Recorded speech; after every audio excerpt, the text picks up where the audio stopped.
안녕하십니까. 증시학도TV 시청자 여러분, 투자자 여러분, 독일말 여러분, 청취자 여러분 모두 반갑습니다. 윤석천 평론가님 모셨습니다. 윤 평론가님 어서 오십시오. 네, 안녕하십니까. 네, 자 이제 다음 문제로 좀 넘어가서 네네. 또 지난주 이번 주에 가장 재미난 뉴스 중에 하나가 그리고 설왕설래가 많은 뉴스 중에 하나가 시진핑이 사우디를 방문하면서 사우디 주변 국가와의 정상회담을 했습니다. 네네네. 그리고 그 끝나고 나서 발표하는 자리에서 앞으로 사우디와 그 지역 국가의 석유 결제 시 위안화로 우리는 결제하겠다라고 네네네. 얘기했습니다. 네네. 야, 근데 우리가 이제 페트로 달러를 잘 기억하고 있기 때문에 네네. 달러가 그 석유를 붙잡으면서 기축통화로서 완벽하게 자리 잡는 그런 과정들을 우리가 경험해 왔기 때문에 네네. 이제 위안화의 페트로 석유 제품 결제는 네. 위안화의 미성을 한껏 키워주면서 또 반대로 달러의 약세를 만들어 오는 거 아닌가 하는 생각을 많이 하거든요. 좀 물론 어려운 얘기긴 하고 사실 가봐야 아는 얘기긴 한데 네. 그런 식으로 이제 그 일부에서는 사실은 달러의 누수에 대해서 그 생각하시는 분들이 굉장히 많을 것 같아요. 네. 근데 그거는 단기적으로 그런 현상이 있을 수는 있겠죠. 그렇지만은 우리들이 이렇게 생각을 한번 해봐야 된다라고 저는 생각을 합니다. 진짜로 달러의 패권이 약해진다라고 생각을 하면은 미국은 가만히 있을까? 그렇다라고 하게 되면은 저는 뭐 미국한테는 그런 수단이 있다고 저는 생각을 해요. 네. 그런 아직도 힘이 있다라고 생각합니다. 그러니까 중동의 판을 엎으려고 할 거예요. 네. 그거는 뭐 가능한 얘기가 어느 정도 될 수가 있다라고 생각을 합니다. 지금까지는 뭐 용인이 아니라 뭐 그냥 알아서 하라고 그냥 방관하는 자세를 보이는 거는 사실은 미국 같은 경우에 페트로달러의 그 기존에 이제 중동산 원유에 대해서 그 달러를 엮었다라고 한다면은 지금은 사실은 그럴 필요가 상대적으로 필요성이 좀 적어졌다라고도 얘기할 수 있죠. 그렇죠. 왜 그러냐면 미국산 그렇죠. 거기에다 하면 되는 거고, 그다음에 유럽으로 가는 거는 이스라엘을 통해서 그 지금 천연가스들이 지금 관을 연결하고 있지 않습니까? 네. 그러니까 우방국들을 갖다가 재편할 수가 있다는 얘기죠. 그다음에 가령 뭐 지금 이제 사우디라든지 기존에 이제 그 굉장히 미국과 친근했던 국가들을 갖다가 뭐라고 그래야 지정학적으로 흔들 수 있는 거는 이란의 힘을 이용할 수 있다라고 저는 생각을 해요. 네. 이란과 사우디는 어떻게 보게 되면 뭐 중동의 패권을 놓고 그 숙명처럼 운명처럼 뭐 다툴 수밖에 없는 입장이니까. 네. 그 오히려 지금 어떻게 보게 되면은 지금 위안화의 결제라든지 이런 방식을 갖다가 그 흘리거나 실제로 뭐 이게 얼마나 구현될지는 저는 뭐 개인적으로 좀 의문인 상황이지만 그런 시도 자체가 어떻게 보게 되면은 기존의 그 중동의 진영학적 위험을 약간 고조시킬 수 있는 예. 뭐 그런 것들의 하나의 요인이 된다라고 저는 보는 거죠. 네. 따라서 그런 시도 자체가 사실은 아까 제가 유가가 단기적으로는 좀 하락 압박을 받을 수 있지만 장기적으로 드러나는 이유는 그런 어떤 지정학적 갈등 자체가 예. 뭐 여기저기서 불거질 수 있는 여지가 굉장히 많다는 얘기예요. 지난 30년에 비교해서. 예. 가령 뭐 아까도 얘기했지만 그러니까 서방과 그 우크라이나 그 유라시아를 둘러싼 그 서방과 러시아의 대립, 그다음에 미중의 어떤 갈등, 그다음에 중동 지역에서의 어떤 갈등들도 어떻게 보게 되면 지정학적 리스크들이 굉장히 고조될 수 있는 어떤 상황에 처해 있는 거 아니냐. 네. 그래서 이제 그런 지정학적 어떤 갈등 요인들이 굉장히 깊어지면 깊어질수록 사실은 뭐 유가는 불안정해질 수밖에 없는 거니까요. 네. 예. 네. 예. 어떻게 보세요? 중동이 이번에 그냥 조용히 넘어갈까? 아니면 또 어떤 문제가 생길까? 참 그 지형도 굉장히 복잡해지더라고요. 그 이란과 그 같은 이슬람이긴 하지만 이란과 사우디 측 수니파와 시아파의 이런 그 서로 간의 그 갈등 때문에 네네. 오히려 이스라엘하고 사우디가 친해지는 그렇죠. 네, 네. 그런 아주 재미난 그림들이 그려지는데 네. 뭐 그럴 수도 있을 거예요. 뭐 지금 어떻게 보게 되면은 이제 그 중동 같은 경우에는 미국이 이제 겉으로 봐가지고는 사실 한 발을 슬쩍 빼고 있는 것처럼 사실은 보이지 않습니까? 그렇죠. 그러니까 이제 기존 그 판세를 갖다가 그 판 자체가 어떻게 보면 굉장히 바뀌고 있는 시점이라고 얘기할 수가 있는 거고. 네. 가령 뭐 사우디라든지 이스라엘이라든지 등등등의 나라들 같은 경우에는 이제 제가 생각하기에는 그 저울질을 하고 있다라고 생각을 해요. 네. 뭐 니들이 지금 우리들을 갖다가 안 봐주면은 우리는 이런 길도 찾을 수 있어라는 뭐 그런 신호들을 갖다가 미국한테 보내고 있다라고 얘기할 수가 있겠죠. 예. 그렇지만은 미국 같은 경우에는 궁극적으로 그 아까도 말씀드렸듯이 그 지금 중동의 어떤 중요성은 결국은 오일에 있었다라고 본다면은 네. 그다음에 오일과 그 석유를 갖다가 오일과 달러를 갖다가 연계시킨 패그시킨 페트로 달러에 있었다라고 한다면은 그 필요성 자체는 여러 가지 이유에서 조금씩 줄어들고 있는 건 사실이라는 얘기를 하는 거고요. 네. 그렇다라고 해서 만약에 그 중동 지역이라든지 이쪽 지역으로 그 중국의 어떤 영향력 확장 이런 것들이 이제 사실은 눈에 진짜로 거세게 보이기 시작한다라고 하면 지금 아프리카도 마찬가지지 않습니까? 아프리카를 갖다가 중국이 선점을 했다라고 하지만은 얼마 전에 발표를 했잖아요. 거대한 그 유럽이라든지 미국이 거대한 펀드를 조직을 해서 아프리카 부흥 개발에 앞장서겠다라고 하면서 그 판을 갖다가 다시 엎으려고 하는 시도들이 있는 거 아니겠습니까? 네. 그러니까 마찬가지라고 생각을 해요. 근데 두고 보겠지만은 지금 그게 이 굉장히 그 우리가 중요시하게 봐야 될 거는 뭐냐면은 이 굉장히 강한 나라가 네. 하나가 있고 그거 뒤를 쫓아오는 나라가 있는데 그 뒤를 쫓아오는 나라가 그 굉장히 강한 나라의 어떤 위상을 갖다가 그 일종의 패권이죠. 네. 패권에 대한 어떤 강력한 도전이 생긴다라고 하게 되면은 그 부분은 아직 제가 그 패권을 쥐고 있는 사람이라고 한다고 하더라도 그걸 갖다가 어떻게든지 억누르려고 하겠죠.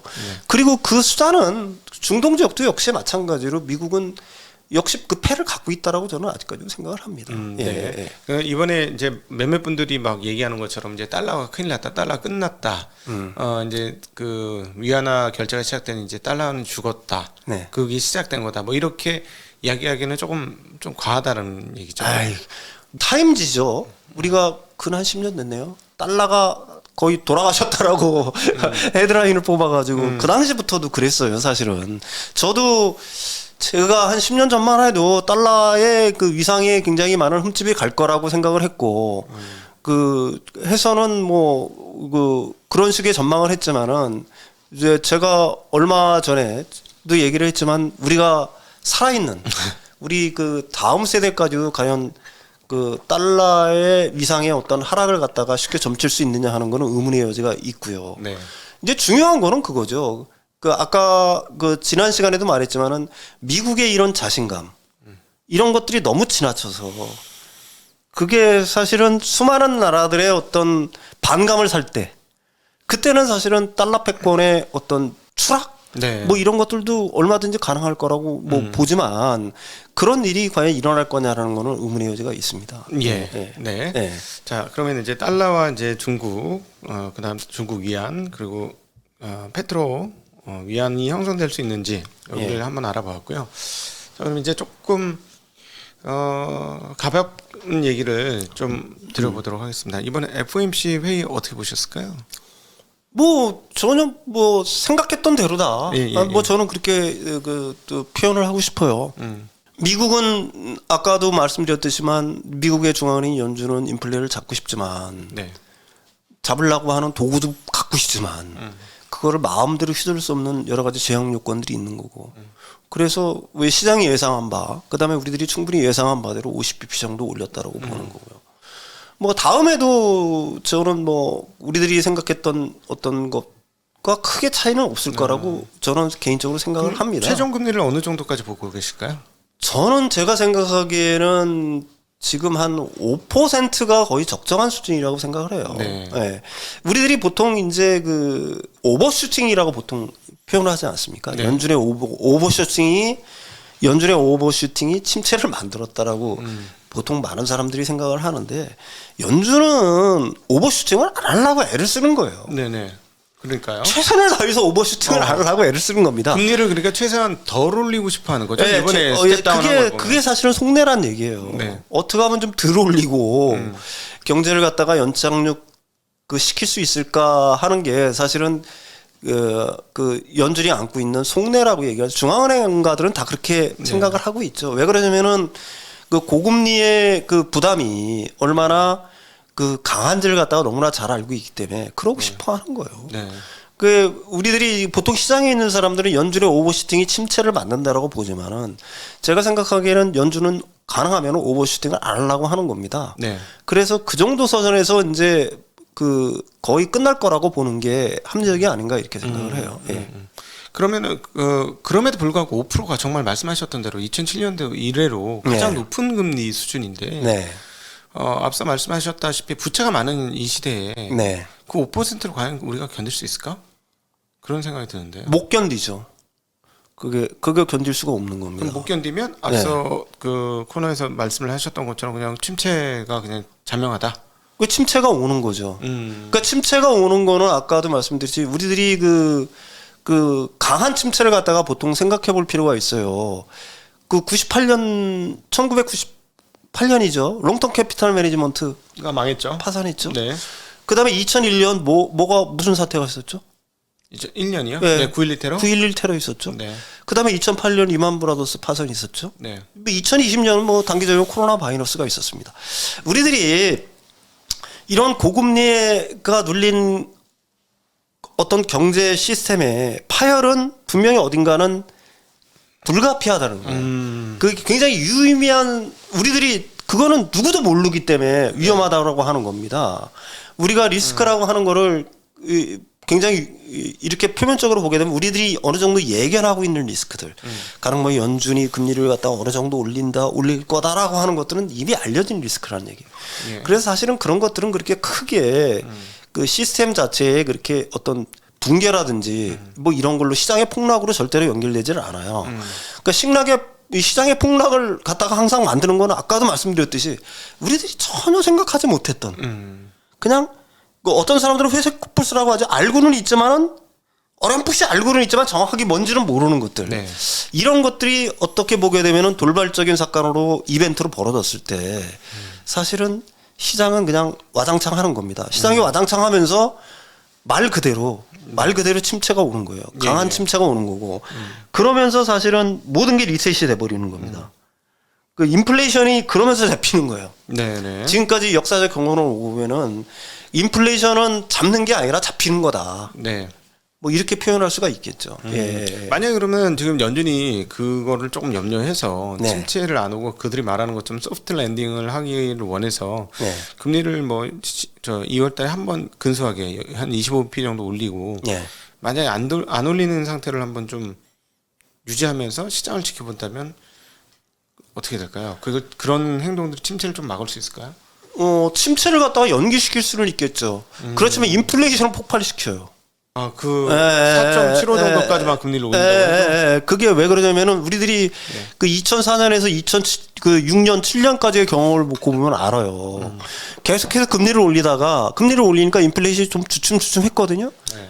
그러니까 연준이 어떤 선택을 했냐면 금리를 아싸. 그리고서 이제 사실은 금리를 갖다가 조금 인하하는 스탠스를 취합니다. 네. 그러니까 당시에 최고점을 찍어요. 2008년도에 한 5%. 그러니까 리만 브라더스 터지기 전에 그 5%가 넘어가는 달들이 막 생기기 시작합니다. 네, 네. 이런 식으로 그 인플레이션이 다시 폭발할 수 있는 여지가 있는 거예요. 그러니까 사실은 이러지도 저러지도 못하는 거라고 저는 생각을 하는 거죠.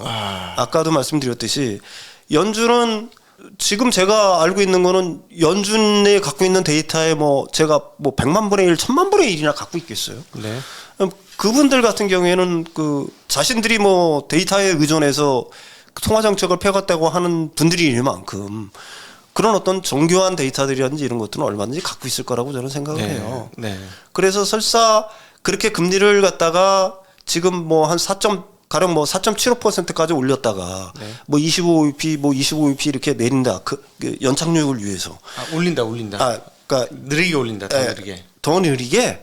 뭐 그런 일은 가능할 수가 있겠죠. 그렇지만 더 느리게 반응하든 뭐 하든 일단 지금 4.5%까지 올라진 금리를 갖다가 지금 아주 연약한, 그러니까 부채에 길들여진 운수 속의 화수처럼 자란 경제 구조가 이 4.5%를 버틸 수 있냐는 건 그거는 의문의 여지가 있다는 얘기죠. 아, 네. 버티기 어렵다 말씀하시는 거고요. 네. 자, 그렇다면 그 최근에 이제 우리 윤평론께서 자산 시장에 이제 자산 시장 알기 위해서 이제 직접 뛰어들었다고 하시는데 과연 어떤 자산을 내년도에 봐야 할 건가 한번 생각을 해보신 게 있으실까요? 내년에는 사실은 뭐 많은 사람들이 얘기를 하지만은 저는 그 우리들이 지금까지 어떤 그 경험 네. 이런 걸로 놓고 보게 되면은 사실은 그 침체가 그 오기 전까지 침체는 물론 이제 굉장히 공식적인으로 발표가 되겠지만 그 MBER에서 나중에 발표가 되는 거지만 우리들이 침체를 알 수 있는 건 뭐 전기보다 마이너스 성장을 했다 그러면 일단 침체로 생각을 하셔야 돼요. 네. 그 침체가 오기 전까지 그 주식시장 같은 경우에는 좀 상승하는 경향들을 보였어요. 그러니까 네. 이번에는 근데 좀 예외적이라고 볼 수가 있는 게 뭐냐면은 왜 그러냐면은 이번에는 너무 압축적으로 금리 인상을 해버렸다는 얘기입니다. 이것들이 네. 이제 시장에 충격을 준 거예요. 네. 그리고 시장의 우리가 진짜 저점, 그건 항상 침체의 와중에 나타났던 것들이 굉장히 일반적입니다. 지금까지 보게 되면은 네. 침체 와중에 진짜 저점을 찍는 거예요. 그리고 그때부터 다시 이제 시장은 반등을 하는 건데 내년 시장 같은 경우에는 자산 시장에서 특히 위험 자산 시장 같은 경우에는 저는 뭐 1분기 이후로는 굉장히 조심을 하셔야 될 거라고 저는 봐요. 그러니까 1분기 이후로는 오히려 안전자산으로 찾아 들어가는 게 굉장히 올바른 수순일 거라고 저는 개인적으로 생각을 하고 예. 거기에는 뭐 장기 채권도 있을 거고요. 네. 뭐 이런 채권들도 있을 거고 뭐 그래 차라리 뭐 은행 예적금 같은 것들이 그 당시에는 잠시 그냥 피신이 있는 게 낫다라고 생각을 네. 하고요. 예. 그렇지만 그 전까지는 얼마든지 아까도 제가 지난 시간에도 말씀드렸고 했다시피 어느 정도의 자산 시장의 어떤 일종의 베어마켓 랠리 같은 경우는 어느 정도 있을 거라고 저는 생각을 해요. 네. 그런 상황을 대비해서 그 일종의 주식에 지금 투자하고 계신 분들 같은 경우에는 네. 그 포트폴리오를 갖다가 좀 조정을 해가면서 갖고 있는 거는 뭐 굉장히 좋은 거라고 보지만은 근데 이제 내년 상반기 1, 4분기가 넘어가게 되면은 사실은 굉장히 좀 포트를 좀 줄여야 되는 거 아니냐는 생각들을 하고 있습니다. 일단 위험 자산에서는. 네. 예. 또 하나. 네. 뭐 경제 전체 그림을 보시기 때문에 최근에 이제 국내 부동산에 네네. 대한 문의를 좀 드려보고 싶습니다. 네. 지금 굉장히 가파르게 떨어진다라고 하면서 네네. 뭐 거의 코로나 이전 수준까지 떨어진 거 아니냐라는 설도 있어요. 네네네. 실제로 그런지는 잘 모르겠으나 네. 국내 부동산은 어떻게 보고 계실까요? 우리 부동산 시장은 사실은 주식 시장보다도 더 큰 타격을 받을 수밖에 없죠. 금리에 더 취약할 수밖에 없으니까요. 이런 고금리 상황이 유지가 되는 한 네. 부동산 시장은 굉장히 큰 하락 압박을 받을 수가 없어요. 백약이 무효라고 저는 생각합니다. 사실 백약이 무효다. 그래서 살라고 하는 사람들 네. 우리들이 왜 이게 백약이 무효라는 걸 생각을 해볼 수가 있어요. 모든 자산 일단 부동산 시장도 우리나라에서는 이제 자산 시장이 돼버렸어요. 네, 그렇죠. 그렇다라고 사는 곳이 아니고 네. 투자하는 곳이죠. 부동산은. 그러니까 자산 시장이라는 걸 갖다 자산 시장의 오른 내림이 그럼 뭐로 결정이 될까라는 걸 생각을 해보죠. 우리들이 실수에 의해서 절대로 이게 자산 시장의 가격 변동이 나타나지는 않아요. 네. 실수라는 거는 굉장히 한정적이잖아요. 네. 그럼 나머지는 뭐냐? 나머지는 가수요. 투기적 수요란 얘기입니다. 가령 주식도 마찬가지예요. 주식의 실수요는 뭐예요? 내가 그 회사의 주식이 돼가지고 주주가 돼가지고 진짜로 그 회사에서 뭘 해보겠다는 건 진짜 수요죠. 두 번째는 배당을 받는 것도 어떻게 보면 실자 수요라고 할 수 있어요. 네네. 그렇지만 이 두 이해를 제외하고 어떤 주식을 산다? 이거는 전부 다 가수요예요. 그죠? 네. 이게 투기적 수요란 말입니다. 네. 부동산도 역시 마찬가지예요. 현대 자산 시장의 오르내림을 결정하는 거는 결국은 가수요란 얘기예요. 그럼 그런 가수요가 늘어나려면 뭐가 돼야 돼? 일단 돈값이 쌓여야 되는 거잖아요. 그러니까 무슨 말이냐면은 저금리 네. 상황에서야지 돈값이 쌓여야지만은 가수요가 생길 수밖에 없는 건데 부동산 시장 같은 경우에는 더하죠 주식시장보다. 왜 그러냐면 레버리지를 쓸 수밖에 없는 거니까 웬만한 사람들은. 네, 갭 투자 같은 경우는 옵션보다 더한 것 같아요. 네. 어떤 측면에서. 그다음에 뭐 진짜로 몇십억을 들고 현찰로 사는 사람들 제외하고는 네. 나머지는 전부 다 갭 투자를 하는 건데 전세를 끼고 사는 것도 사실은 갭 투자잖아요. 네. 이렇게 전세라는 것도 레버리지 투자지 않습니까? 네. 그렇다라고 한다면은 이런 고금리 상황에서 그런 가수요를 갖다가 섣불리 생긴다고 보는 거는 어리석은 판단 아닐까 이렇게 생각을 합니다. 근데 네. 이제 한국의 자산 시장을 보면 주식으로는 사실은 자산을 형성시킨 사람의 숫자가 상당히 적지만 네. 부동산으로는 자산을 형성한 사람들이 비중적으로 굉장히 높고 네네네. 또 규모도 굉장히 크고 네. 많은 사람들이 이 시장에서 성공했단 말이죠. 네. 그래서 성공에 대한 신화들이 상당히 있을 것 같고 그래서 호시탐탐 떨어지기만을 기다리는 사람들이 굉장히 많이 상존해 있는 거 아닐까 하는 네. 생각도 들거든요. 맞아요. 그렇습니다. 네. 그러니까 부동산은 부동산을 갖다가 투자의 관점으로 접근하시는 분들은 굉장히 제가 생각하기에는 스마트한 사람들이라고 저는 생각을 하고요. 사회적 정의라든지 이런 걸 다 떠나서 이미 자산 시장화가 되어 있으니까 그러면 언제 사야 될 거냐를 생각을 해볼 필요가 있다는요. 언제 살 게 가장 현명한 거냐. 네. 그렇다라고 한다면은 뭐 우리들이 흔히 그런 말 하잖아요. 진바닥은 누구도 모르고 누구도 알 수는 없어요. 그렇지만은 이거 하나는 제가 예상할 수 있는 건 뭐냐면은 진짜 침체가 오기 전까지 자산시장은 바닥을 보이지 않는다. 우리들이 진짜 지금이 지하 뭐 한 50층 정도 됐다라고 생각하지만 그거보다 더한 바닥이 얼마든지 있을 수 있다. 네. 그렇다면 그때는 언제냐? 그건 침체의 기운이 명확해질 때가 사실은 진바닥에 가깝다는 얘기예요. 네. 대부분이 다 널브러져 있을 때, 널브러져 있다는 얘기는 좀 거친 표현입니다, 여러분.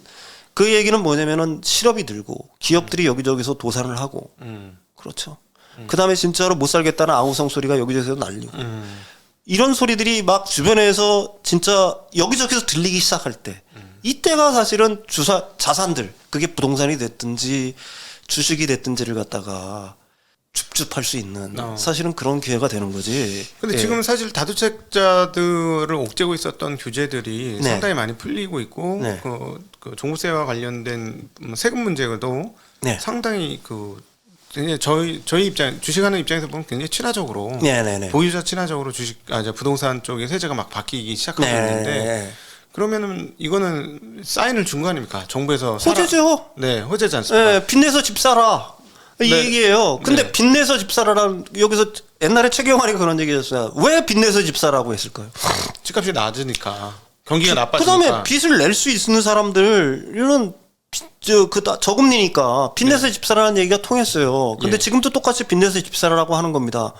근데 빚을 내서 그 빚을 감당할 수 있는 사람이 얼마나 되느냐 이거죠. 아 그때 최경환 그 장관 때는 예. 사실 그때 정부가 강력하게 밀었고 그때 오케이해서 집을 산 사람들은 사실 굉장히 좋았죠. 2015년 그렇죠. 정도 내외니까. 예. 근데 지금은 상황이 다른 게 빚 내면 빚이 부담된다. 그렇죠. 빚을 갖다가 어떻게 이걸 갖다가 처리를 할 얘기입니다. 빚을 내기 좋은 환경을 만들어 준 다음에 그런 환경이 조성이 됐을 때 준 다음에는 좀 어폐가 있지만 그런 환경이 조성이 됐을 때는 지금 풀어놓은 각종 규제들이 얼마든지 상승의 어떤 요건으로 갈 수는 있겠죠. 네. 그렇지만 지금 빚을 낼 수 있는 좋은 환경 자체가 아니지 않습니까? 가령 지금 그 주담대 금리가 지금 한 뭐 6%, 네. 최소한 뭐 낮은 저점이 한 거의 신용이 좋다고 하더라도 한 5% 한 중반 이상은 제가 알고 있기로는 줘야 될 거라고 보는데 이게 지금 답이 나오나요? 그래요? 네. 5%를 줘서 한번 이자 계산을 해보시면 되겠죠.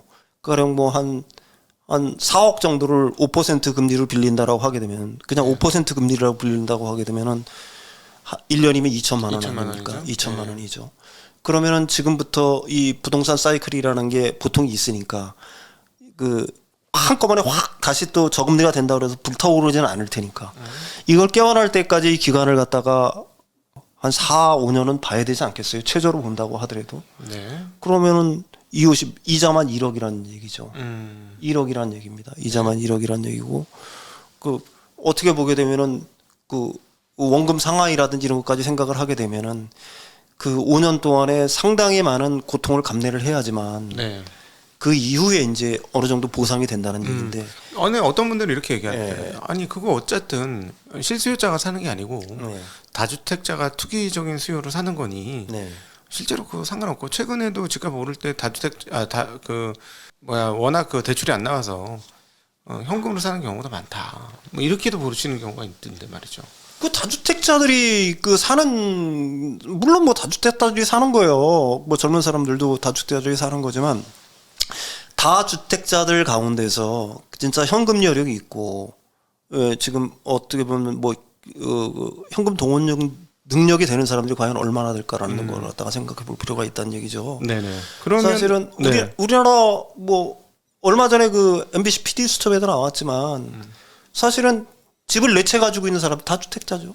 네. 다주택자인데 그 사람 같은 경우가 현금 능력이 있어가지고 그렇게 다 투자하는 게 아니에요. 다 전세 끼고 갭 투자해서 뭐 사고 그 다음에 자기 집 살 때는 또 네. 아파트 담보대출 받아서 사고 뭐 이런 형식으로 했단 말입니다.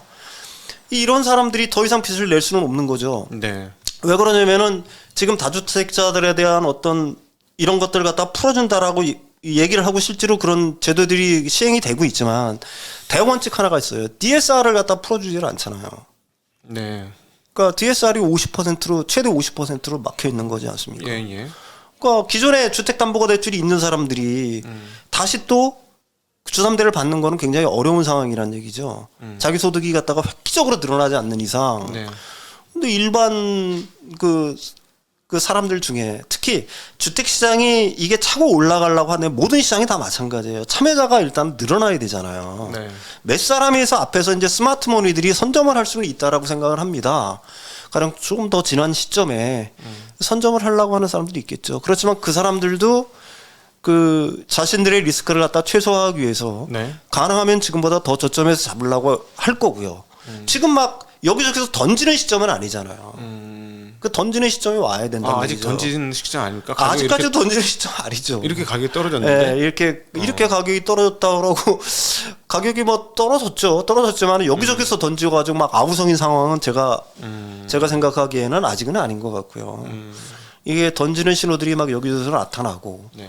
그 다음에 이제 그 부동산 시장 같은 경우에는 사실 주식시장에 비해서 제가 생각하기에는 후행을 하는 거고요. 네. 골은 생각보다 더 깊어요, 주식시장보다도. 골은. 네, 골도 한번 깊어요. 떨어졌다. 후행하면 한번 떨어지면 그 떨어져서 회복되는 데까지는 제가 생각하기에는 좀 상당한 시간이 좀 걸리는 게 일반적이기 때문에 네. 부동산을 생각하시는 분들이 그것도 투자로서 나쁘지는 않다라고 생각을 합니다. 그렇지만 생각보다는 좀 우리들이 뭐 저보다 더 선수시니까 잘 아실 거 아니에요. 살라고 하는 마음을 가능하면 억지를 해야 돼요. 네. 성공을 하려고 그러면은 네네네. 진짜 이거 싼 거 같아요. 사고 싶어. 네. 우리들이 일상생활에서도 마찬가지죠. 네. 자신의 돈을 지킬 수 있는 방법은 세상에는 좋은 것들도 널려 있고 사고 싶은 것들도 많죠. 네. 그렇지만은 그걸 갖다가 절제하면서 살 수 있는 사람만이 사실은 어느 정도의 부를 일구고 하는 것처럼 자산도 마찬가지라 생각을 해요. 사고 싶은 생각을 가능하면 좀 억제하라 할 필요가 있다. 네. 특히 시기가 어려워질수록 이런 생각을 합니다. 예, 네. 예, 그 말씀은 정말 맞는 것 같아요. 예. 저도 항상 일찍 사가지고 난처한 경우가 많았고 놓친 경우는 사실은 저를 크게 상처내지 않았던 예. 것 같거든요. 예. 그런데 잡은 게 문제가 됐지 놓친 게 문제가 된 건 아니었어요. 예. 항상 문제가 되는 거는. 그러니까 분명히 이게 갈 거라는 건 알아요. 부동산도 언젠가 오르겠죠. 오르지만은 제가 이런 얘기들을 많이 합니다. 얼마 전에 이제 뭐 방송에 나가서 한 얘기지만 진짜로 실수요자고 뭐 자금 여력이 충분하다고 생각하면은 네. 사는 게 뭐 어떠냐. 네. 그렇지만 그걸 갖다가 일종의 어떤 투자 자산의 개념으로 놓고 본다라고 한다면은 그 다음에 지금 한 채가 아니라 뭐 여러 채를 갖다가 그걸 투자 자산으로 놓고 본다라고 한다면 그 다음에 거기에 또 자기 자본이 비율중이 몇 %가 안 된다라고 하는 분들 같은 경우에는 더 지금 참고 기다려야 될 때가 아닌가. 이렇게 생각합니다. 예. 네. 끝으로 뭐 자산 중에 하나 어떻게 생각하시나 한번 개인적인 의견 여쭙고 싶습니다. 최근에 금이 올라가는 듯하다가 제대로 올라가지 못해요. 근데 중국 인민은행이 금을 샀음에도 불구하고 반등폭이 상당히 미진하고요. 오히려 최근 몇 년간의 흐름 보면은 디지털 자산이라고 표현하는 암호화폐 비트코인이 디지털 금 역할을 하면서 과거의 전통적인 금의 역할이 좀 없어진 것 같습니다. 그래서 금자산에 대해서는 어떻게 생각하실지 한번 여쭙겠습니다. 금자산은 뭐 수요들이 꾸준하게 있다라고 저는 생각을 해요. 예. 그렇지만 가격의 변동성은 그렇게 크지는 않을 거다. 가격 변동성이 크지 않다는 얘기는 투자자로서는 매력이 없다는 얘기예요. 네. 그렇지 않습니까? 사실은. 네. 그러니까 우리들이 그 비트코인에 대해서 열광했다가 그 다음에 이제 폭락을 하면서 실망하는 이유는 뭐냐면은 그 자체의 변동성의 위력 때문에 그런 거거든요. 예. 그러니까 사실은 굉장히 변동성이 큰 자산들에 대해서 오히려 사람들은 굉장히 큰 어떻게 보게 되면은 매력 이런 것들을 사실은 가지고 있다라고 얘기할 수가 있죠. 내가 뭐 금을 사갖고 있는 거는 안전하기는 해. 네. 그렇다고 비트코인이 안전하다는 얘기가 아니에요. 안전자산하기 때문에 비트코인이 안전자산이기 때문에 올라가는 게 절대로 아니에요. 그렇죠. 이 자산이라는 건 아까도 말씀드렸듯이 우리가 투자 자산이라고 하는 거는 변동성이 전제가 되지 않으면은 네. 그 별 의미가 없습니다. 네네네. 그러면 뭐그 은행 예금이나 뭐 이런 거 하고 말지. 아니면은 뭐 좋을 때 그냥 네. 채권에 투자하고 말지. 네. 구태여 우리가 리스키한 자산에 눈을 돌릴 필요가 없다는 얘기죠. 그래서 그 일단 금 같은 경우에는 안전자산으로서의 지위 자체는 뭐 갖고 있다라고 생각을 해요. 사실 뭐 중앙은행들이 뭐 설마 뭐 비트코인을 갖다 사재기 하겠어요. 그렇죠. 안전자산이라고 생각을 해서. 네. 그렇지는 않다라고 보는 거고. 그렇지만 중앙은행들은 이제 금이라든지 뭐 이런 쪽으로 이제 자신들의 포트폴리오를 갖다가 앞으로도 계속 유지해 나갈 거고요. 네. 금의 위상 자체는 그렇게 크게 바뀌지는 않을 거라고 보지만 금에 대한 변동성은 과거에 비해서 상당히 줄었다. 왜 그러냐면은 아까도 얘기했지만 금의 어떤 변동성에 몰리던 어떤 투기적 수요들이 네. 이제는 비트코인이라든지 뭐 이런 쪽으로 엄청나게 많은 다른 투자 자산들이 있기 때문에 네. 사실은 금에 대한 어떤 투자 자산으로서의 매력도는 상대적으로 좀 떨어지는 게 아닌가 이렇게 네. 생각을 합니다. 아, 예, 네. 예, 예. 예, 알겠습니다. 예, 이제 연들이 끝나고 22년도 파란의 자산 시장이 이제 끝나갑니다. 그리고 이제 곧 23년도 새해가 밝게 되는데 우리 그 보시는 시청자분들하고 투자자분들에게 당부해 주시고 싶으신 말씀 있으면 부탁드리겠습니다. 아까도 말씀드렸듯이 살라고 하는 열망을 지금은 억눌러야 될 때라고 생각을 합니다. 사고 싶은 게 진짜 많아요. 네. 너무 많은데 그렇지만 지금은 굉장히 조심해서 생각을 해야 되는 거고 지금 만약에 투자사에 접근하신 분들은 좀 시계열을 좀 짧게 가져가실 필요가 상대적으로 있다라고 저는 개인적으로 생각을 합니다. 예. 예. 아, 네. 네. 감사합니다. 자, 오늘 윤석천 평론가님과 함께 이번에 있었던 FOMC와 그리고 또 인플레이션 그리고 유가의 향방 등등에 대한 이야기를 함께 나누어 보았습니다. 다양한 인사이트를 주셔서 너무 감사하고 그 특별히 마지막에 말씀하신 자산을 할 때 너무 급하게 사지 말아라 하는 그다음 욕망을 좀 제어하라라는 말씀으로 전 들렸는데요. 항상 그 욕망을 제어하는 건 저희한테 필요한 투자의 자세가 아닌가 싶습니다. 오늘 귀한 시간 만들어주신 윤석천 평론가님께 다시 한번 감사드리고 함께해 주신 우리 정치각도의 TV 시청자분들께도 감사 인사드리겠습니다. 인사드리겠습니다. 고맙습니다.